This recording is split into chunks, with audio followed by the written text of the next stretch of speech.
Chris McLoone here with Fire Apparatus and Emergency Equipment. Welcome to this episode of the FAMA Forum. Today, my guest is Jason Witmier. He is the Vice President of FAMA, and we're going to talk a bit about a new event that is launching this year. It's going to be in October. We'll get into some of those specifics soon. But it's a new event. It is geared specifically around apparatus specification. It's going to be down in Florida. Jason, I'll let you get into more of that. I guess just to start us off, talk about the new conference. Describe it, talk about its origins, all that neat stuff. So it's something we've talked about for a few years, and that we're really excited to launch this year. You know, launching anything new is difficult. So you set expectations at a certain level for year one, and you really hope you can achieve them. We have a very exciting lineup out there. We're just trying to get the word out to people and get them to better understand what this conference is. Why is it different from other conferences? We're all used to what has become a huge number of trade shows in the industry. I mean, your company is part of the biggest and I won't be biased, I'll say it, the best trade show in the industry. I mean, FDIC, you can see everything there. This is completely the opposite of FDIC. This isn't about seeing fire trucks. There will be no fire trucks on display. So it's kind of important at times to say what there won't be as much as what there will be. So there won't be fire truck displays. There won't be big vendor displays with air packs to try on and all kinds of stuff like that. This is totally an educational opportunity on how to put the specification together for a fire apparatus. So it's getting into the nuts and bolts and the actual words that you put into a spec to make sure that when you go out to bid, you're going out on an even basis where all the different OEMs have a shot at it and you can get the best price. As we know, the prices of these fire trucks keep going up. So this is a great opportunity for people to learn, how can I control that a little bit and make sure I'm getting the best bang for my buck? How are you going to do that? I mean, so we're not going to be able to see trucks there, which takes away some of the flash when you think about it. And it gives you an opportunity to really focus on what it is, focus on the content of the conference. So when you talk about, really getting down, discussing how to control those costs, helping to develop those specs. How are you going to do that? It's kind of a unique way that you guys are approaching this. So if you think about it, let's look at the history of a fire department and buying an apparatus. If you're a really big fire department that buys apparatus every 2 or 3 years, you've kind of got it down pat. You write a spec year in and year out, but almost every time you write that spec, you start from your last spec, and things change. And yes, sometimes they change to get more expensive, but sometimes they change for the good. Sometimes they change to get better technology out there, to make a safer apparatus, or to simplify things and just get with the new technology. So some of the things that we're trying to convey to people are, if you wrote a spec 5 years ago, 10 years ago, things have changed. Let's show you the changes. Let's help you understand what's different about that apparatus today. I think what makes this conference really unique compared to others, there's so many things you can go to. I mean, I work for Safe Fleet. So if I pulled you in somewhere and said, hey, we're going to talk about FRC lighting, well, that feels like a sales pitch. That feels like I'm jumping out at you saying, buy my light. It's the best in the industry, and here's why. And that's what we can get when we walk a trade show and go from booth to booth. And don't get me wrong, that's great, because you take it in, you hear from the various vendors, and you make a decision on your own. What this conference is going to do is it's going to pitch two people together that are competitors. So for example, if we're doing a speech on warning lights, there is a class on warning lights. It's going to be on warning light technology. It's not going to be on why should I buy Whelen versus Sound Off versus High Vis. And those are three of the presenters that are doing the warning lights. It's going to be more about what's new in the technology. NFPA put restrictions recently in the last release on night mode. So the lights have to be a certain brightness during the day, and then at night they should be a little bit dimmer. So what technology is out there to do that? People have started to get into some cool stuff, like if I've got a flash pattern on my truck and you have a different flash pattern on your truck, but we're on the same call together the two trucks can communicate with each other and basically make the same flash pattern, so that when someone's approaching an emergency scene, it's not just flashing lights all different that are confusing, but it's more uniform. That's the type of technology that this conference will really go over. So you're not hearing why to buy a certain guy's product. You're hearing, what should I put in my spec? How do I write my spec to make sure it's fair and even? And how do they compare to each other? Would it be fair to say that that this is that the main focus of the conference is the spec, or will it also get a little bit more into the overall purchasing process when we talk about, different, pre-construction, engineering, final inspection, or is it going to be specifically more geared toward, I'm writing the spec? Yeah, year one right now, it is all geared towards writing the spec. Although we do have, I think it's our opening presentation, we have two people involved. Larry Daniels, who has been in the industry for a long time. He works for Rev. And then Dave Durstein, who works for Akron Brass and is in the fire department. So he's written specs. So you got those two different aspects of it. Larry, who sells fire trucks and reads them specs and digests them to put a bid in. And then Dave, who's written those specs, but who also is a vendor who puts things into those specs. The two of them are going to do a whole discussion on how do you write your spec, and then going through the process. They will touch on things like things to put into your spec. How many trips should I have? Should I have a pre-con and a final? Do I cut out the midpoint? Some people like 3 trips. Some people like more. Kind of depends on where the vendor is in location of where you're from. Because again, everything comes with a cost. So we're always considering what's this going to cost. But it will gear a lot more. All the other classes are really about writing the spec on the rig itself. Okay. You mentioned that, this, I think you said 3 or 4 years ago was when you guys first started to think about putting this on. What was the solution, or what was the what hole were you trying to fill when the idea first came up? Basically, the way we looked at it, we see specs all the time that have old equipment in it, outdated terminology. We see specs that don't meet the current version of NFPA. Now, your vendor, your OEM is going to end up making it meet the current version because they have to. But we saw in the industry that gap where people would go to a show. I'll give you a great example. People love to go to the show and see the newest thing, the latest and greatest. What gets broken sometimes between a vendor and an OEM is I show you our brand new light at a show and the OEM doesn't even know what it is yet. And now you write it into your spec and it's time for that OEM to go to bid and they say, I don't know what this guy wrote here. We can't put this on our truck yet. We haven't tested it. We haven't integrated the technology into our rig. We're trying to marry those two things. So not only are we marrying a vendor with an OEM by talking about product, but we're marrying in now that chief who is going to learn, oh, so I really need to be aware of this before I jump at that. We felt that was missing a little bit in the industry, that connection point. And right now, especially with where we are in the in the apparatus purchasing environment, getting everything as squared away as possible in the spec early on so that there won't be any surprises or there won't be any changes has become critically important.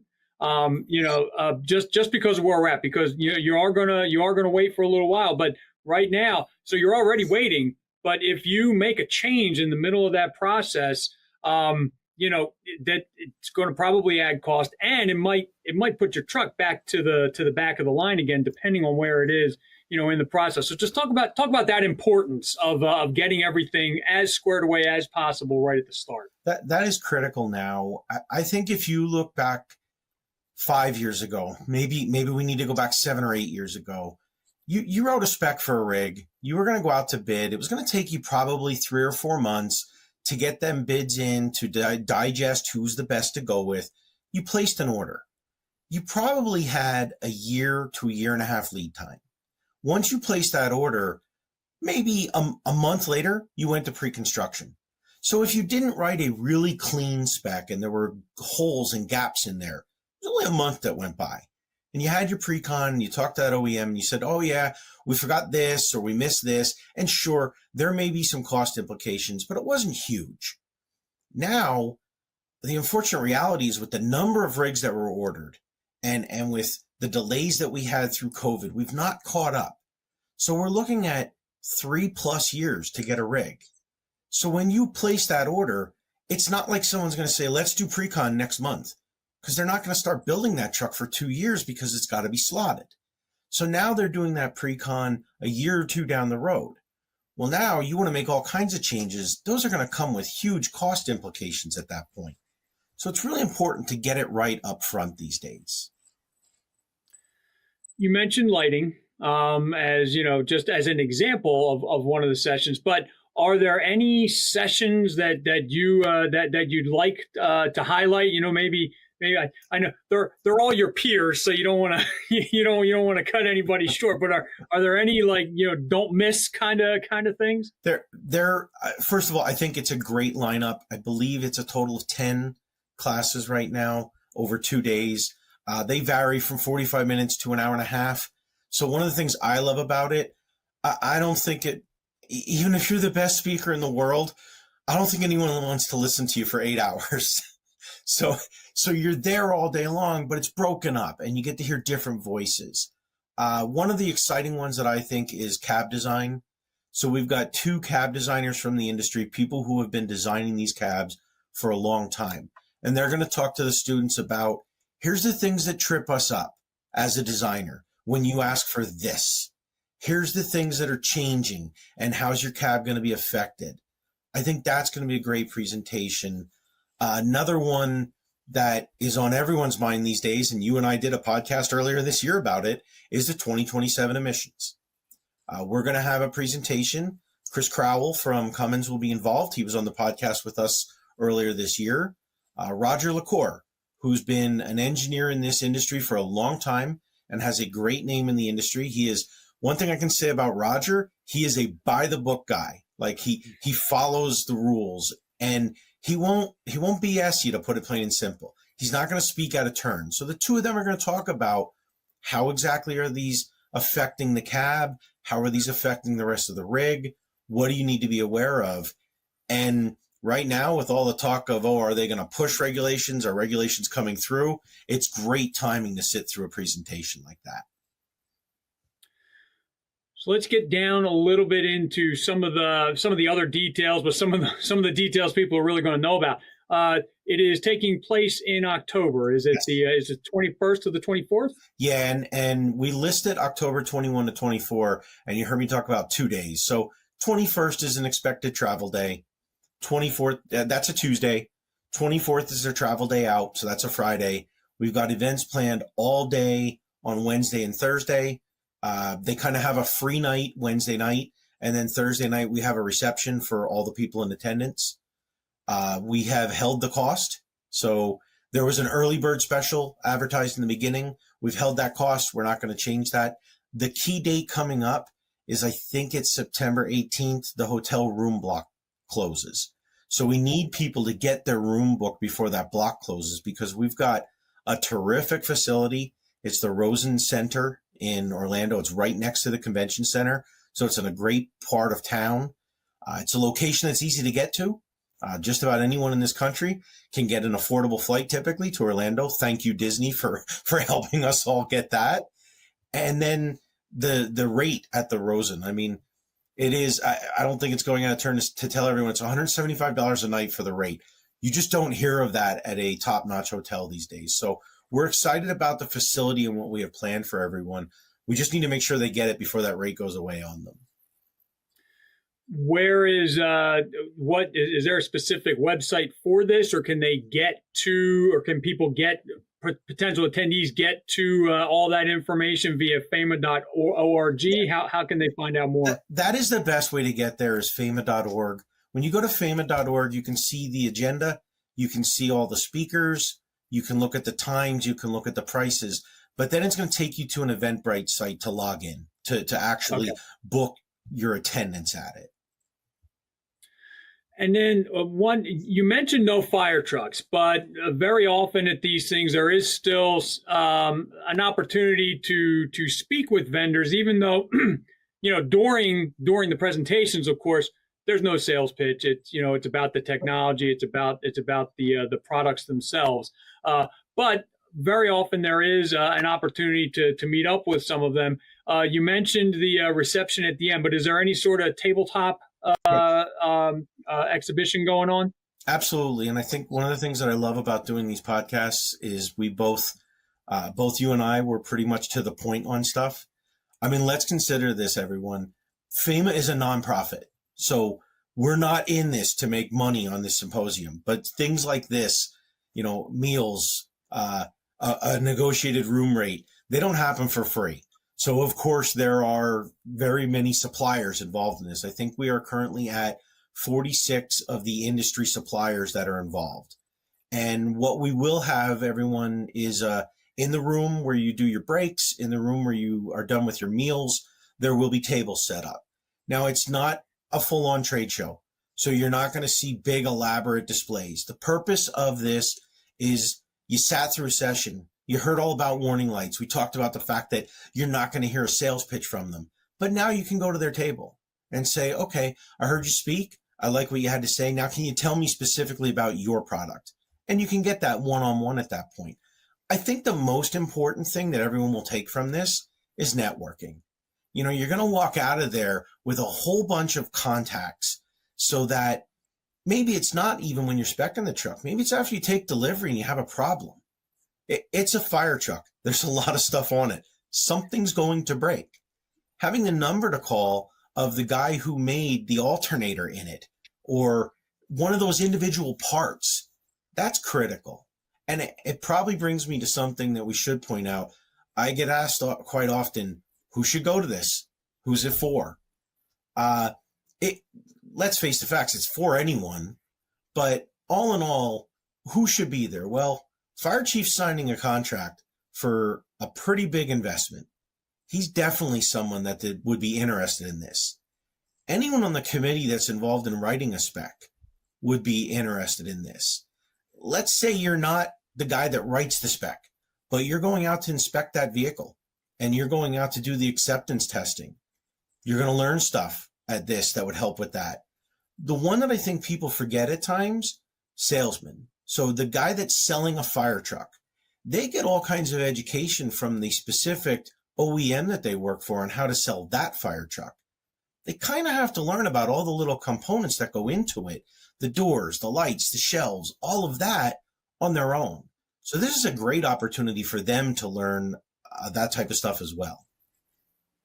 And it sounds to me like, even up and coming firefighters who want to learn a little bit more just about how their trucks work. They may be riding in the back, but they're eventually they're probably going to be budding chauffeurs, apparatus operators someday.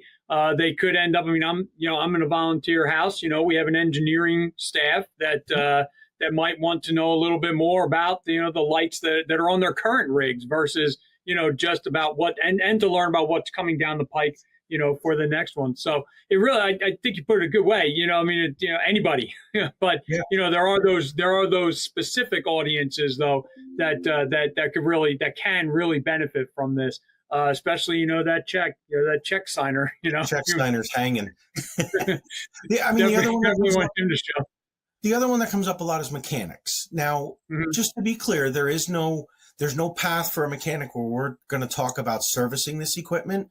There are other events in the industry for that, but a lot of times that mechanic has an opinion on the spec writing. So being there for a mechanic is beneficial as well. That's been something. In fact, I just did a webinar the other day where we are getting into the full process. It was specifically on the pre-construction meeting, and there was a discussion during that on the mechanics' role on the committee. They're going to know what goes wrong a lot. They're going to know, talk about opinions, but they're going to know what goes wrong a lot, and they're going to know, simple things like, it's something that's come up often. Electronic valves. You know, the positioning of where the valve is, they can play a major role in that, because if it needs to be replaced, you know, whatever, you know, these are mechanical parts. If it needs to be serviced, the beauty of an electronic valve is you can put the valve just about anywhere, you know, because it's just a switch that opens it. But if it's not accessible, that mechanic is not going to be a happy camper when you bring it in, and it needs to be serviced. So it's something. I mean, I know that it's not a new thing, but I would say that it's been probably within the last 5 to 10 years that I've heard more about, you know, inviting, you know, the people who are servicing the trucks into the committees, so that they can now also have a voice, as well as the end users, and you know, of course, the guy that's going to sign that check. We want these trucks on the road for a long time. So, well, yeah, I mean, out of service time, if they have trouble getting to the part, you know, it's going to keep it out of service longer. Yep. So, and especially, you know, and then that all kind of comes into the environment that we're in right now. You know, we're keeping the rigs a little longer in reserve. You know, so those, you know, the reserve rigs, I think you kind of like to leave in reserve. So it's just, you know, short periods of time that you need them to be on the front line again. But if that out of service time is impacted by the fact that, you know, this widget was put in such a spot that, you know, you can't get to it, and it's just going to be hours and hours of labor, that then, you know, potentially with that reserve piece, you know, that they're only going to last so long. So it's all big circle, you know. Well, it's funny. You gave a good example of an electric valve. So I'll give you a great example that we can relate to going to a trade show and talking to a salesman versus a conference like this. You walk up to a table at a trade show and say to a salesman, can your electric valve be overridden? Absolutely. Every electric valve in the industry has a manual override on it. And if it's sitting on his table, he's going to hold it up and he's going to show a little pin sticking out of it. And he's going to say, you put a speed wrench on here and you've overridden it. Now, what they don't think about is now bury that in the middle of the pump house and put all kinds of other plumbing around it. Well, you said I could override that deck gun.